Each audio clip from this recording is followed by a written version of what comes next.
नमस्कार. लग्नानंतर होईलच प्रेम या मालिकेच्या उद्याच्या भागात आपल्याला असं पाहायला मिळतं की आता जसं पार्थ काव्यासोबत बोलत नाही आहे, तसं काव्याला खूप त्रास होत आहे. काव्याला तिची जाणीव होते आहे की पार्थ माझ्यासाठी खूप चांगला मुलगा आहे आणि मला डिवोर्स वगैरे काही घ्यायचा नाही आहे. कारण पार्थसोबत मी घालवलेले क्षण मला इतके इतके आठवतात आहे की आता जर कधी पार्थ माझ्यासोबत नाही बोलले ना, तर मला खूप त्रास होईल या गोष्टीचा. म्हणून आता पार्थला ती लाडीगोडी लावण्याचा प्रयत्न करत असते. ती आता पार्थ अंघोळीला गेलेला असताना ती आता त्या पार्थचं वॉलेट, त्याचं बेल्ट वगैरे सगळं सामान काढून ठेवते, त्याचे कपडे काढून ठेवते. तेव्हा पार्थ आता अंघोळीहून बाहेर आल्यावर तो म्हणतो, हे सगळं कोणी केलं? तेव्हा काव्य म्हणते, मी केलं. तुम्हाला जायचं आहे ना ऑफिसला, मग उशीर नको व्हायला म्हणून मग मी सगळं काढून ठेवलं. तेव्हा आता पार्थ म्हणतो, तुम्ही माझ्यासाठी कशाला बदलता आहे?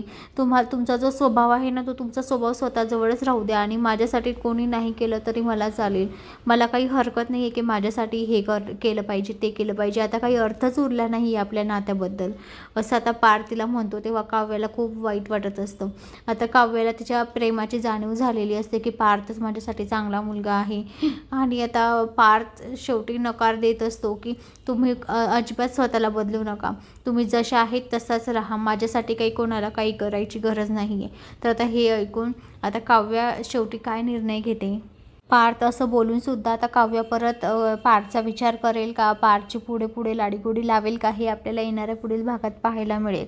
तर मंडळी, अशाच मालिकेच्या नवनवीन अपडेटसाठी चॅनलला लाईक आणि सबस्क्राईब करा, शेअर करायला विसरू नका. धन्यवाद.